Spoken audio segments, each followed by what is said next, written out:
The Fancounters Celebrity Podcast, number 155. Coming to you from nowhere near the entertainment capital of the world, this is the Fancounters Celebrity Podcast. You were like the carrot top of interviewers. Wow, how disappointing was that question? You did not just ask me that. It's a very big question. Never mind, I'm done. I'm not doing the show. Wow, I can't believe it. I'm telling you, I'm hooked. Nick. Yeah, he's so awesome. He's still a good friend of mine. Welcome to the Fancounters Celebrity Podcast. My name's Nick, and oh, you just want to jump in this week? Yeah, why not? Okay. And I'm Tracy. How you doing? I'm doing well. Tracy is back with us. She's going to be here for a while, which is great. We're going to close out the year with you, and got a lot of special treats coming up for you this month you're not going to want to miss, just like this episode that you're here for today. You can find us on social media if you go to Fancounters Live on Instagram. Our big Facebook group, there's over 28,000 people that hang out at Fancounters on Facebook. And then the very teeny tiny Facebook group is called Sharpie Nation. You can join there and build the numbers of that group as well. You get to hear nice behind the scenes stuff too, right? Yeah, totally. Now, we are in COVID Central. We keep getting told that our numbers are exploding and that something needs to be done. And I don't know if anything can be done. We won't go there. It's just really funny. I talked to somebody about this and I'm like, what is the actual goal? Is our goal for nobody to get COVID? And this person's like, yeah.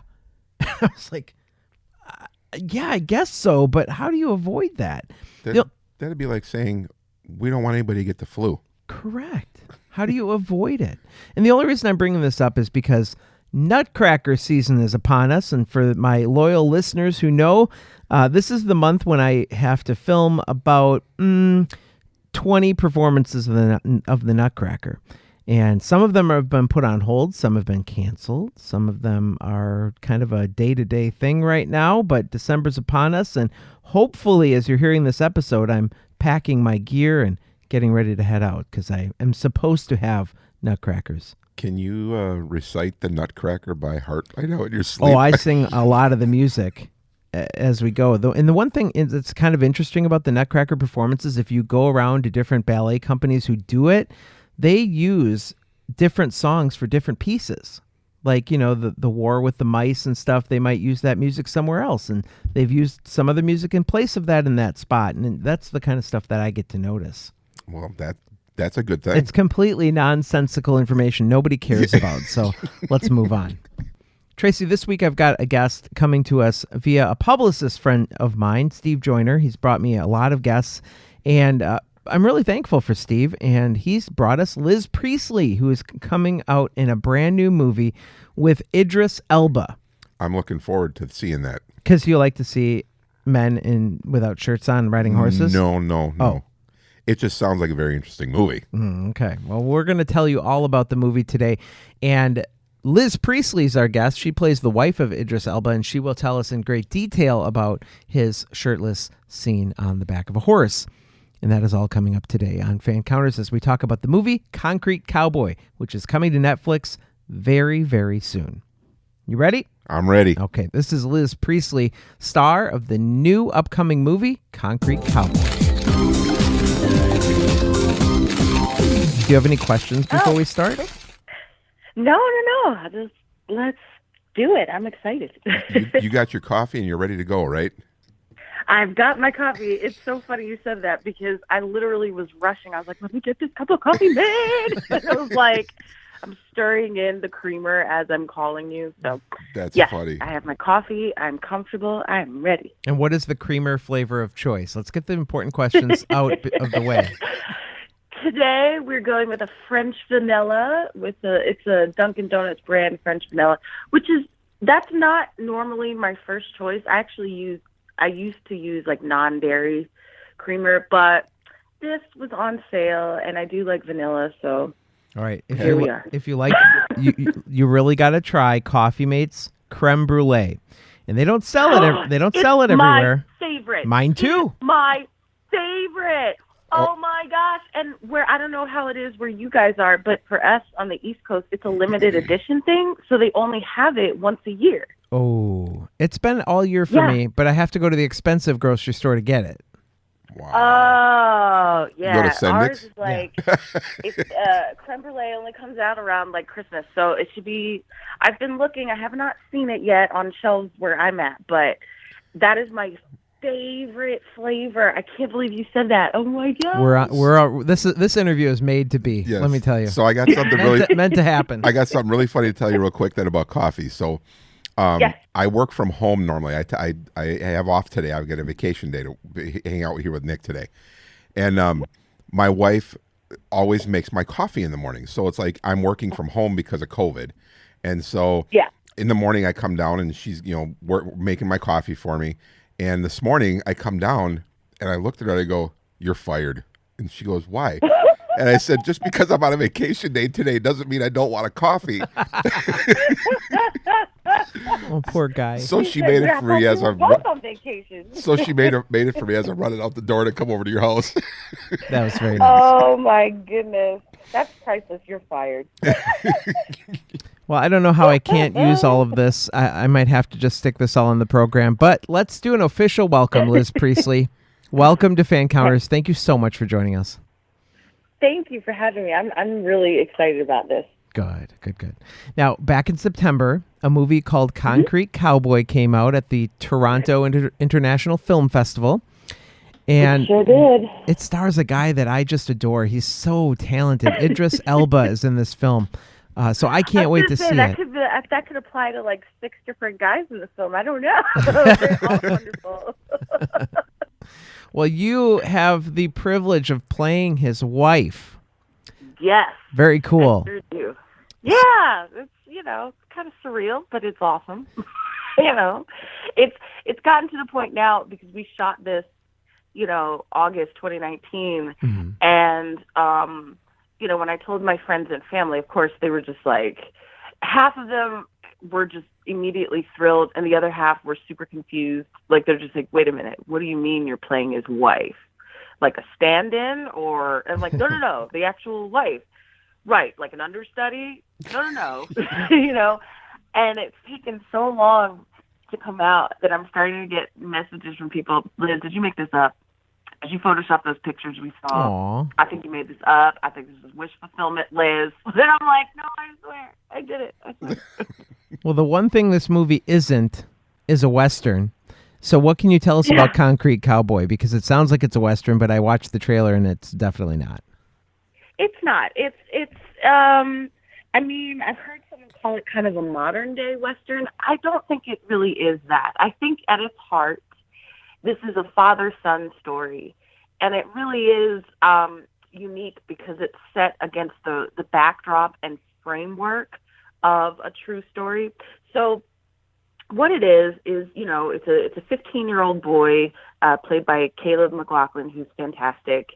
And he basically he's acting up in school. He's getting in fights. He's just sort of spiraling out of control.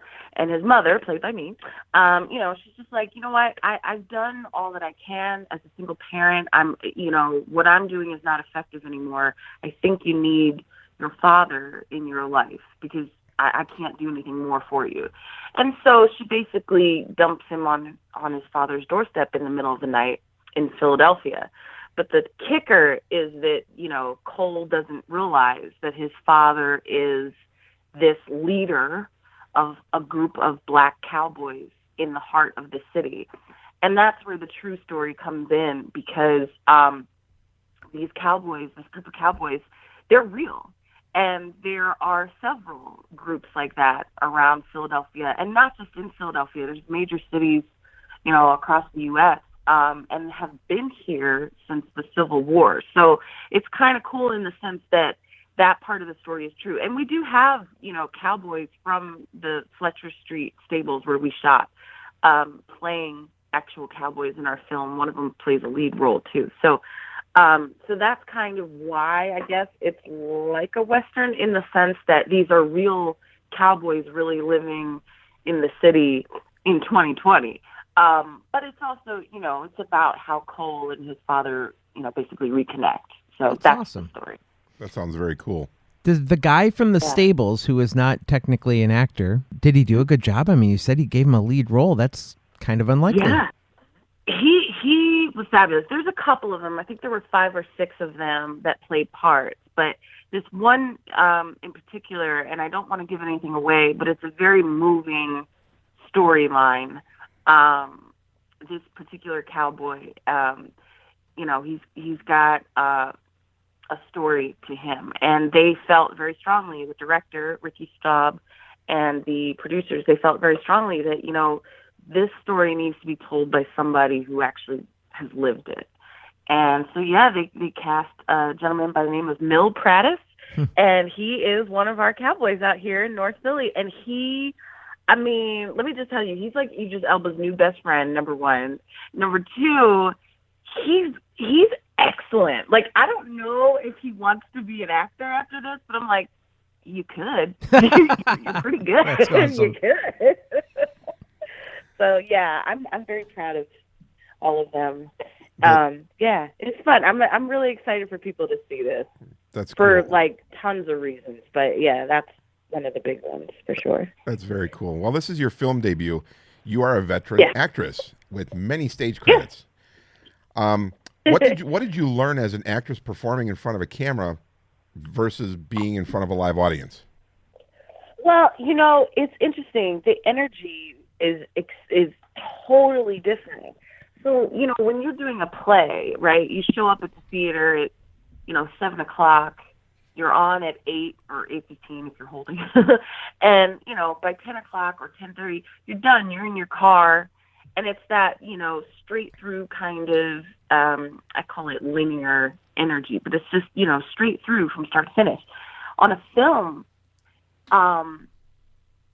you might get called to set at noon, but you don't get in front of a camera until, 4:30, 5 o'clock. And you have to figure out how to spend that 4.5, 5 hours staying in character and being ready to go when they, come get you. And then just being ready to be on when the camera's in front of you. So that was an adjustment to keep the energy up for all that time that I wasn't actually, acting. And then, the very obvious difference is that, like, in the theater, your closest audience member is still, 25, 50 feet away from you. And the furthest ones are, up in the nosebleeds. So you have to make every action read to the people who are the furthest away. Mm-hmm.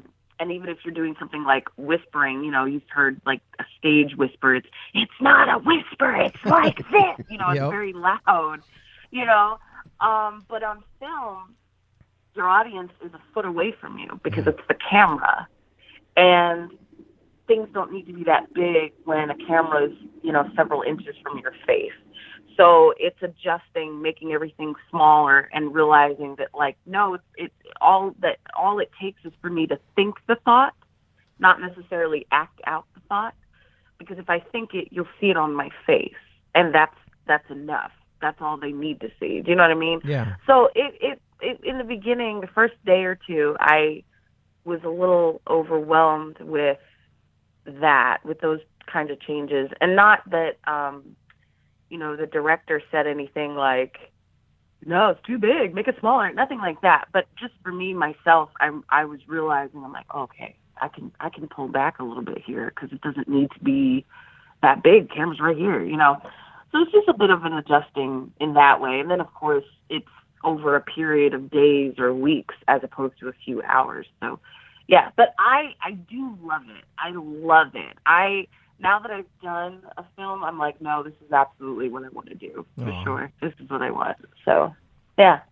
One of the things that I wonder, because I have been involved in the film industry, I've been involved in 6 feature films, but all behind the camera. So I don't ever really get to relate. And this is one of the great reasons why I do the podcast, because I don't always understand the acting side of it. And, we're constantly filming things out of order. You might be filming where you hate this guy, and then, the next day, oh, this is the beginning of your relationship. This is when you're first meeting, and you're like, but I hated him yesterday, and now I don't even know him. I mean, how hard is it to transition the different emotions throughout each day? Part of it is that part of it is odd because, yeah, it's exactly like you said. Today I hate you. Yesterday I was like in love with you and we were, having a sex scene or something. It's like, it's very strange to bounce around like that. But I think too, part of that is when you prep as an actor, when you're memorizing your lines and you're going over your script and everything, you have to know the script backwards and forwards. You really do. And because of that, because, even if they give you a schedule and they say, oh, today we're going to film scene A or whatever, but you show up and it's raining and they go, well, we can't do that. We got to switch to, scene C today. Mm-hmm. And you're like, well, I wasn't ready for that. You know what I mean? Like, Yeah. You have to be ready. So you got to know when you do your prep, you got to know your script thoroughly. And just be ready to I kind of expect that when I do, when I was doing the film, I kind of was expecting it. And also too, when you're rehearsing a play, very rarely do you run it from beginning to end until closer to the performance. So during rehearsals, you're rehearsing out of order as well. So you kind of get used to that a little bit when you're doing theater as well. But they were very nice to me on this film in that most of my scenes were filmed in order, which was really nice. And it was funny, my first day on set, they started me with a scene where I had no lines and I just had to react. And I was like, thank God you did that, because it was like, I hadn't met Idris or Caleb or anybody until my first day on set, which is unusual. And so I was very overwhelmed, and I think they knew that I would be. Plus we had, horses and stuff. So I was very grateful that my first day I had nothing to do but sit there on a horse and just kind of stare at Idris Elba for 4 hours. It was just like, this is the greatest job ever. Nice. Like, someone's paying me to just sit here and drool over this man? Sure, I'll do it. Okay, so being a classical opera vocalist, along with dancing and playing musical instruments like the violin and piano, what made you veer away from the live performing arts? Well, I knew this is what I wanted to do ever since I was 7 years old. I knew, even as a kid, I was like, who's making movies? How do they, not putting on plays, but who's making these movies that I like to watch? And how do I get involved with that? And so ever since I was a kid, I was like, this is what I want to do. And then I ended up taking sort of a different path to it because, I found out I was good at other things, or, like music, for example. That all started by accident. It was like, I have older siblings. My older sisters all played instruments. And I thought, yeah, I want to do what they're doing. So I, started taking violin lessons and kept that up for about 19 years-ish. I mean, I still play, but I don't take lessons. But that was like, I want to do what my sisters are doing. And acting, in a way, started that. Theater, in a way, I should say, started that way because I had, older siblings doing high school plays and things like that. And I thought, well, yeah, I want to do that, But even in high school and then in college and then as an adult working as a theater actress and everything else, it was always with the mindset of, I'm doing this to bring me one step closer to that. So I'm doing theater because, I'm here in Philadelphia, I'm raising my daughter, and I am a single parent. So, trying to put food on the table and work a 9 to 5. But at the same time, I'm doing theater so I can add credits to my resume so that eventually when I make the switch to film, people will say, well, she's been working. She hasn't been just sitting here. She's been working, and, she's got published stuff, and she's worked with this director and in that theater or whatever. So it was always with the idea of what can I do, to bring me closer to the goal of making films and getting into that side of the industry. And I like live performing. I do. It's a wonderful energy, but I never enjoyed it as much as being in front of a camera. So, I did it for a very long time, and I still do it now. But, it was always with the idea of, okay, but I'm just doing this because it's bringing me a step closer to where I want to be. So, yeah, I think over the years, though, I was the only one that had that plan. I know my parents, for example, were like, you know, we would just die happy if you would, you know, remain an opera singer for the rest of your life, because they just loved it. Did they see you as though, and I don't want to cut you off, but I do want to know this real quick about your parents. Did they see you as wasting natural God-given talents by you changing? Exactly that. Yeah, because, you know, they're religious. They're very religious. And, you know, so for them, it was like, you've been blessed with a musical ability. Why wouldn't you be using that? Yeah. And I remember I had to have a conversation with them where I basically said, well, look, you know, if you believe these talents are God-given, you know, it's artistic talent, which translates across many versions of the arts. You know what I mean? Like, so I'm not giving up the artistic talent. I'm using it in a different art. You know what I mean? And I had to really kind of get them to see, like, I'm not leaving music. I'm just using that gift in a different way to make film, to tell these stories. But it was an adjustment for them, because they were really like, well, you know, not everyone can sing, Liz. And I'm like, well, yeah. And in this world, there's no reason you can't do both. Yeah, well, I mean, I did when I went to college. I went for musical theater. Even then, it was like, I'll do this for now so I can get the training to be a more well-rounded performer. But I think they were like, well, you know, at least with musical theater, she's still singing. And for me, it was always like, I'm only doing this temporarily until I can get to where I want to get. So, we were just never on the same page about it. But at the same time, I mean, when I got the movie, they were absolutely thrilled. They were worried, you know, look, Liz, everyone and their mom wants to be an actor. What makes you think that, you know, you're going to make it above somebody else? And I had to just be like, well, I don't know. I just do. I just know that I will. And you're just going to have to trust me. Okay. Take us behind the scenes a little bit. Tell us some stories. Give us something about a behind the scenes moment between you and Idris Elba that would help us identify what he's really like when the cameras are not rolling.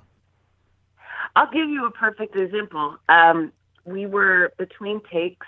So I had about a day and a half with him. I had about 5 days with Caleb, and I had about a day and a half with Idris. And so the day that we were shooting our big scene, and, you know, of course I'm nervous and whatever, and he was just in general very sweet, very pleasant. But then we're sitting there between takes, and I was just like, I have to go talk to him. Like, I won't forgive myself if I, you know, don't bug him a little bit. So go over, we're chatting. He says to me, so what would I know you from? What have you been in? Where have I seen you? And I said, well, no, this is it. This is my film debut. I haven't been in anything other than theater productions. And he stopped, like he froze, and then put his hand over his heart and looked at me, and he goes, I'll never forget this. He's like, I get to be in your film debut? And I almost fell off the step that we were sitting on, because I was just like, are you serious? Like, I think you have that backwards, sir. Like, I'm making my film debut with you, you know? He was just so sweet. When we first met, we were each on a horse, and I had just met Caleb like 10 seconds before that, and Caleb and I are on a horse together. So it was just surreal. And then, you know, they move our horse up to where this other horse was, and I look over to my right, and there's Idris Elba just smiling at me, like a foot away from me on a horse. And I was so overwhelmed. I looked at him, and I was like, well, oh, hello, husband. And he was like, oh, hello, wife. Like, oh, my God. You know, like, he's that cool. They had a night, I wasn't there for this, but where the Cowboys were all sitting around a campfire for a scene, And then I don't know if it was raining or if what, but they had to hold for a few hours. And instead of going inside, it's, all these cowboys, plus Idris Elba, plus at that point it was Method Man, and also Caleb was there. And they're all just sitting around a campfire, freestyle rapping with each other, telling jokes, telling, like, industry stories. And I just thought that was one of the coolest stories I'd ever heard, that Idris Elba would sit there and rap and tell stories, and just hang out with the guys. Like, yeah, he was awesome. He was awesome. Cool. Everybody, I think, fell just a little bit more in love with Idris Elba making this movie. I certainly did. I was like, are you going to be James Bond? Like, come on, cut the crap. Are you going to? And he was like, there has been talk of that. Like, yeah, he was like, I don't know. I think that ship might have sailed. I was like, trust me, it hasn't. It has not sailed. There are many, many people here who want to see it happen. Yeah. And I think I think he wants to do it. I think he's just like, well, we'll see what people want. Well, I do have a question about the other stars of the film, the horses. Yep. You mentioned that you sat on them many times. We've brought them up a lot in this interview, but what is it? I mean, did you have any experience working with horses? Were there people on set to get you comfortable? How did that all work?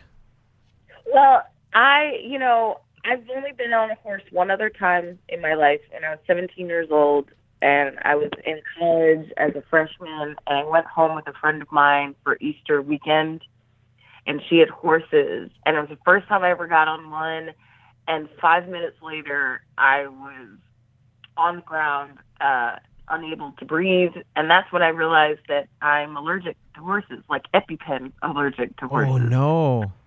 Yeah. Wow. So when I got cast in the movie, I didn't want to tell anyone that I'm allergic, because I was like, they're going to fire me, I didn't want to tell anyone, but I had to call them, and I said, look, I just read the script, and I think I have to be on a horse. I've only been on a horse like 10 years ago, or, more than 10 years ago. Can I get some training? And they said, yeah. So I had to go to horse camp for 2 days. And it was really fun. Horses are massive. Like, they're beautiful, beautiful animals, so strong and powerful and yet graceful and everything. But when you're standing up next to a massive animal like that, I mean, you just feel like small, you can stomp to death. Like, it's very weird. Yeah. And the way that I had to train, I was going to be on a horse with another person, so I had to make sure that I was comfortable holding on to another individual as opposed to holding on to the reins, which was weird, because you have to move your body with the body of the individual, not the body of the horse. So it took a bit of getting used to. But yeah, Caleb is really great with the horse, so I was fine being on with him.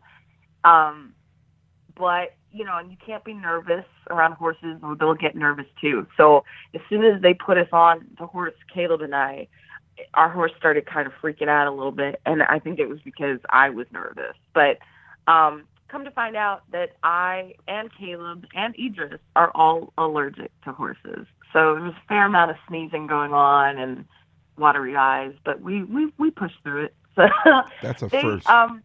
That's a first for me. I never heard of somebody that's allergic to horses. That's a first for me. Yeah, I thought it was just me, and then thank God I showed up, and I was like, oh, you guys too? And then we were making a joke. We're like, it's a family thing. Like the horse that Caleb and I got on was kind of like a medium-sized horse. I mean, it was big, but it wasn't, like, overwhelming. Idris's horse was one that was featured in the movie War Horse. So it's this massive animal, and when you're standing next to it, I mean, yeah, you feel small, and just like it's almost overwhelming. But he did great. He really did great. The Cowboys too, they were giving us pointers. Every time we cut a scene, they'd be like, "Yo, make sure you're holding it like this," or when you're in the saddle, you want to sit up. All that kind of stuff. So it was fun. I just had a very limited time with the horse. I just had about a half a day. Okay. And that was funny. That was funny. All right. So when us moviegoers, watch movies, and we aren't always aware of the magic that it takes to put a movie together. So there's a scene in the film where you have to drive a car, but it didn't drive like you expected, correct? No, it did not. Can you elaborate? No, it didn't. It was like a 1993 like Toyota Tercel, and it was like on its literal last legs. The car couldn't make left turns without shutting off. So Wow. yeah, so Sounds like my first yeah, car. it was one of those. So I mean, one of the scenes I had with the car, it just involved me driving back and forth in a straight line, so it was fine. But then there was another scene we were doing. They blocked off in Philly like a 4-block radius that was just all left turns, and it was a caravan of me and Caleb in our car with the sound guy in the back seat. And then behind us was the mechanic. And then behind that was the director and I think a producer. And behind that was some crew people in a different car. So 4 of us driving down an actual street with traffic. And I'm going like 15 miles an hour. And every time I would make a left, the car would stall out. I'd have to pull over. A mechanic would come running over, tinker under the hood for a minute, and then we'd do it again. But it was frightening. There was so much equipment on the car. I had about a foot, like, slot on the windshield where I could see through. Oh my gosh. Yeah, it wasn't very wide, and it was. The car was really heavy because it was weighted down with all this lighting equipment and everything and camera stuff. So, and then, like I said, I got Caleb and the sound guy in there. So I was just like, I'm in charge of these people's lives. Like, I cannot crush this car. But it was pretty nerve-wracking. I think that was the scariest thing I did. More than, meeting Idris or anything else, was driving that stupid car, because I was just like, we're all going to die. There's a take, I think it's the one they used in the film, where Caleb and I, we didn't quite get the scene finished before I made a left turn. So the left happened, the car shuts off, and we're just coasting. And Caleb and I just basically kind of looked at each other like, we're going to keep going, right? Yep, we're going to keep going. So we're rushing to do the end of the scene before I, skid to a stop into a stop sign at the end of the road, and the car is just coasting, and I'm pretending to drive. It was intense. I didn't like the car. I liked the horse better than the car. Okay. But here's my question with this, and because I've heard you tell this story before, and no one's ever asked the follow-up. This movie had a huge budget.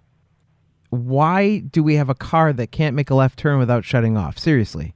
Well, I think that's actually, it's kind of funny you brought that up. I think it's a misconception about this movie. This was actually, it was a SAG ultra low budget feature. So in order to get it made, there were a few people that had to take some salary cuts. And I believe Idris was definitely one of them. There were 3 more that I know of. So as far as I know, the budget was not super big. And I think most of it went to the horses and that kind of stuff. Okay. But yeah, I mean, there's some of the costumes I'm wearing are mine, which is unusual. Yeah. Yeah. I was surprised. Not many, but a few pieces are mine. And yeah, so I think that's partly why. But yeah, it was, I was surprised too when I first got cast. I was like, what is the budget on this? Because some of the things I'm looking around, I'm like, it's just like a big budget feature film. And then someone said to me, no, it's a SAG ultra low budget. I was like, oh, okay. Did not know. Yeah, but my thing is, yeah, that's why. Everybody's driving to set. They could have picked anybody else's car. Seriously. Anybody's all. I was like, can we please use my car? Right, exactly. Maybe it was car. Maybe it was a director's car, Maybe. It might have been. It was so. it was so uncomfortable. And it's like there was another scene we had to do with that car, and I'm driving at night, and I'm already kind of like as I'm getting older in my old age, and I need glasses come and all on. this kind of stuff. So night driving for me is already a bit dicey, Oh, my to goodness. be honest. And then it's like I'm in this car and I can't see out of it, and we were like in a parking lot. They just had me doing circles in the parking lot, but I was like, I'm gonna hit a curb. Like poor Caleb's gonna go through like the windshield, and then of course the scene that we're doing is a scene where I'm angry at him, and I'm like trying to beat him and drive the car and not kill us both, and try to act. It was intense. There's a lot going on. Good thing she wasn't having to deal with snow, and then would have been doing donuts in the parking lot, right? Can you imagine?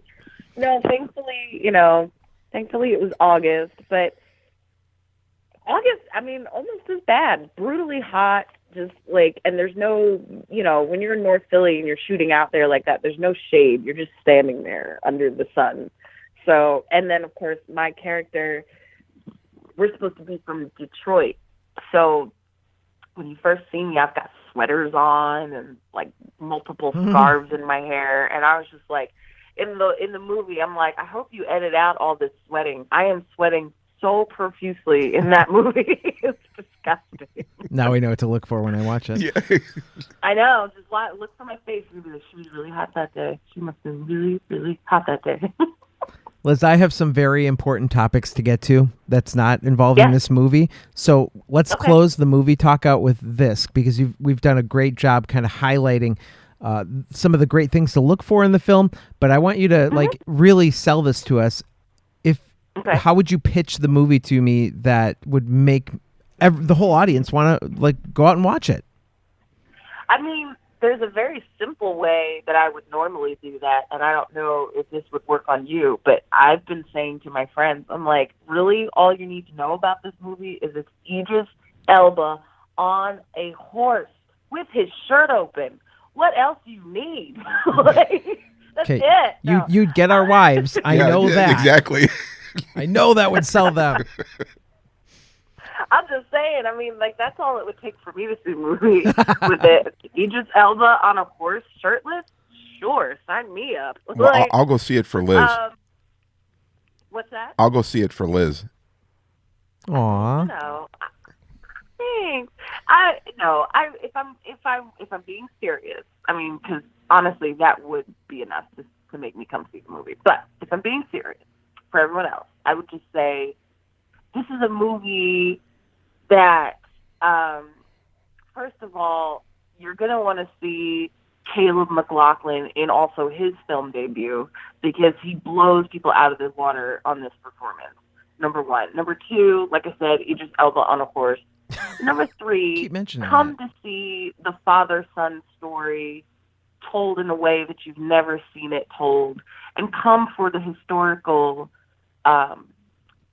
information that you probably also haven't ever been told. This is not history stuff you're going to learn in your books in school. This is stuff that's like real life is happening. I didn't even know about the Black Cowboys in Philly, and I'm from here. I live here. I was born and raised here, and this is my first introduction to that world. So I would say just for that alone, come see it for their story. Yeah, but I mean, at the end of the day, you just Elba on a horse. Like, come on. That whole thing that Liz is talking about, that piques my interest right there. That sounds really cool.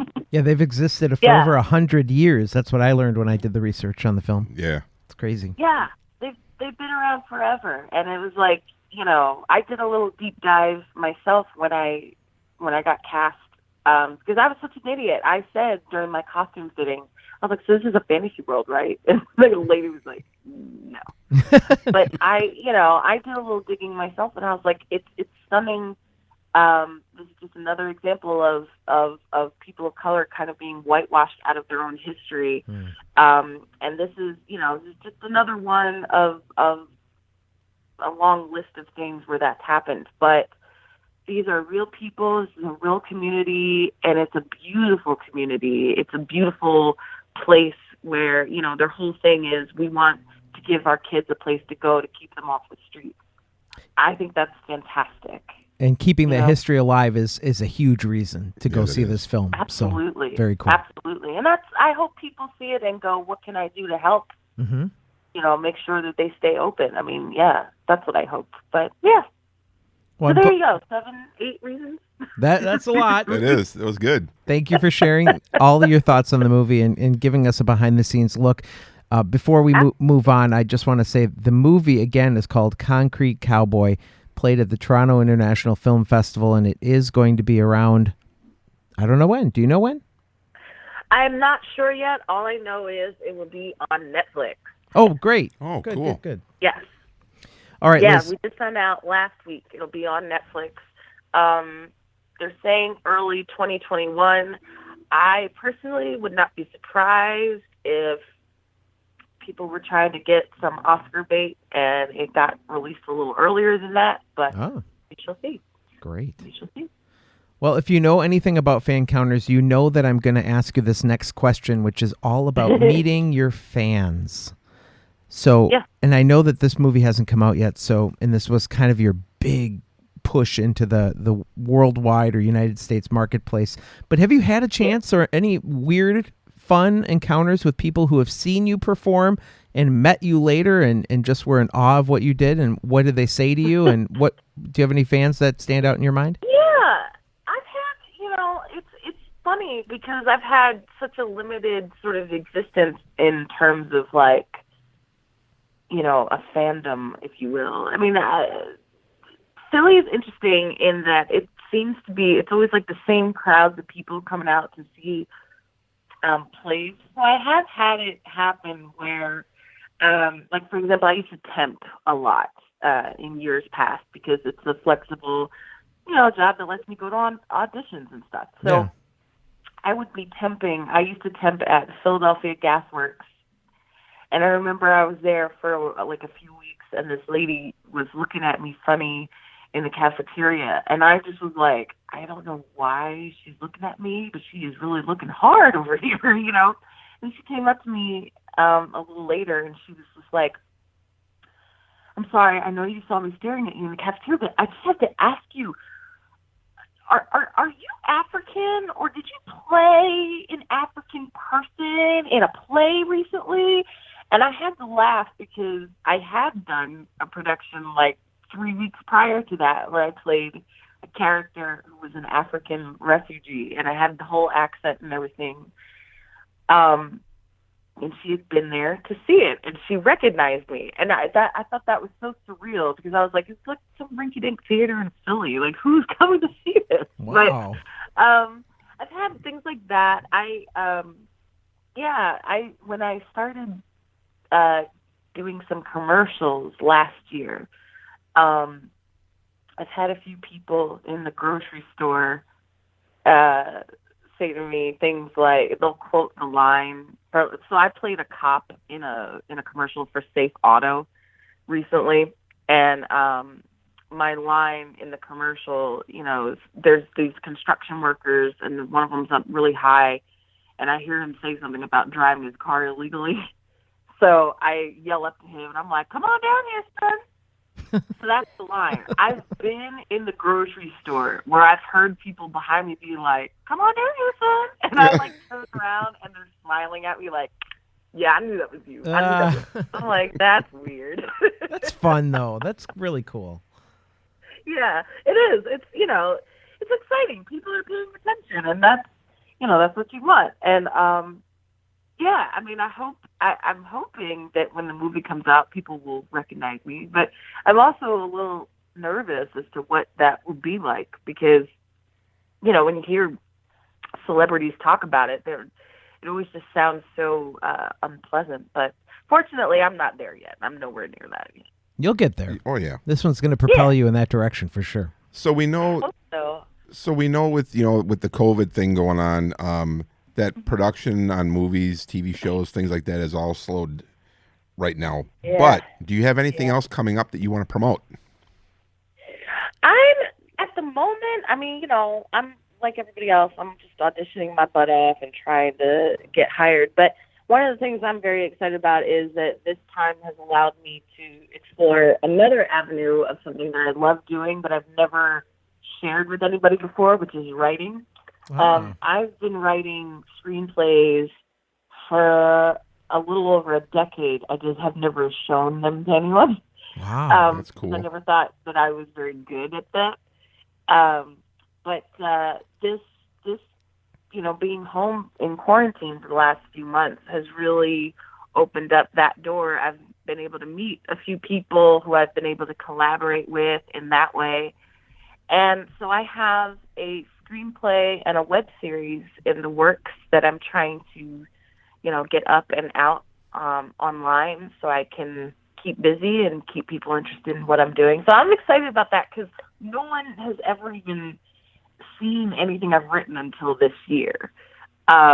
So yeah, I'm excited for people to see like, oh, she wrote that, stuff like that. And that's basically how I'm keeping busy. I'm writing parts for myself, roles that I've always wanted to play or things like that. So, the silver lining with COVID is that gets to be explored and opened up a little bit. But yeah, it's tough. I mean, auditions slowed down. Every production that seems like it's opened and then they close right back down after a couple of weeks because of a positive test or something like that.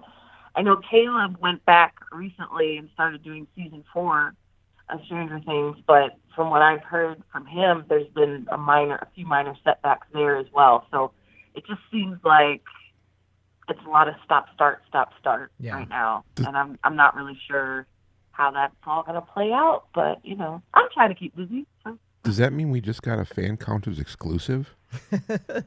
Most likely. What is this web series going to be called?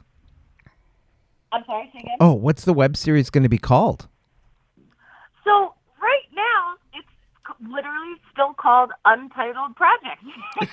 I don't think that's going to catch on. Every time I come up with a title, the people I'm collaborating with are like, well, that could be stronger. Like, that's their nice way of being like, oh, it's a terrible title. I'm like, oh, okay. So I'm not really sure yet what it's going to be called, but I'm very excited about, I don't want to give too much away, but I'm really excited about the idea. And if we're getting a few scenes together to film actually this weekend. Ooh. And then if it goes the way I'm hoping it goes, then we'll be filming the rest of it in the spring. That's great. Yeah, I'm excited. Well, tell us where we can follow you on social media to keep up with this series and then, next year be able to watch it. Well, for now, I just have a Facebook. I'm very boring. On Facebook under Liz Priestley. That's me. I'm sure, I just started working with a publicist in the last few months, and I'm sure that eventually he's going to be like, okay, cut the crap, Liz. It's time to get that Instagram and Snapchat and Twitter out and come on. I'm very boring. I'm not very controversial, and I don't like entertaining people online like that. So I stick to my Facebook where I could just be like, everyone have a great day. Those are the posts. And then, of course, on imdb.com, anything that I do will be posted up there as well. So that's the best way to find me. Oh, my goodness. This person has been cutting my grass outside for like an hour. I couldn't figure out if a plot of grass. I couldn't figure out if it was an airplane or what was going on over there. No, and I keep changing rooms, and it's like he's following me. And it's not that big a plot of grass. That's why I'm like, are you doing this to mess with me? Oh, no. No, I apologize. I don't know what he's doing out there, but. Well, before I let you go, I want to just tell you that I've visited Philadelphia only maybe once or twice, and the Hidden Gem tourist attraction is in your city. So I got to find out, have you been to Eastern State Penitentiary? Oh, my gosh.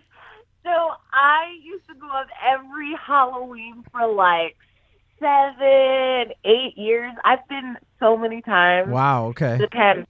I first of all, I wanted to do I wanted to work as an actor in the haunted attraction.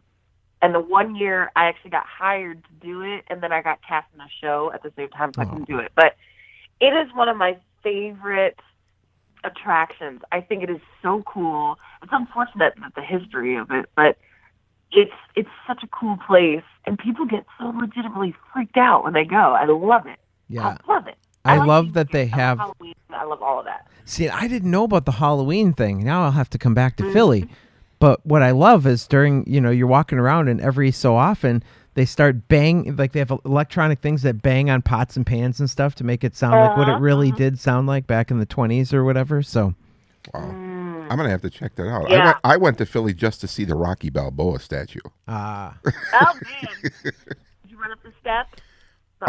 Everybody thinks that I ran up the stairs. I actually walked up the stairs and then did the, Rocky pose.